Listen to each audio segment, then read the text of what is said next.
Ljudje so po 2 letih te vlade na volitvah jasno povedali, da jim je dovolj tega, da so jim stalno teptane pravice in njihove dostojanstvo. Želijo si vlade, ki bo delala drugače. Koalicijska pogodba, ki smo jo skupaj z bodočimi koalicijskimi partnerji sprejeli, je na tej točki jasna.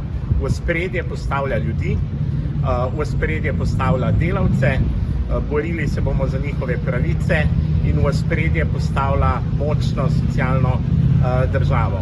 V Levici prvič vstopamo v vlado in Ministrstvo za delo, družino, socialne zadeve in enake možnosti je bila ena izmed naših prioritet. Zakaj? Zato, ker smo vedno v vseh politikah, ki smo jih delali, se zavzemali za ljudi in za njihovo prihodnost in za njihovo življenje. Zato se bom boril tudi sam, da bomo vsem in vsakemu zagotovili življenje v blaginji in ne v revščini.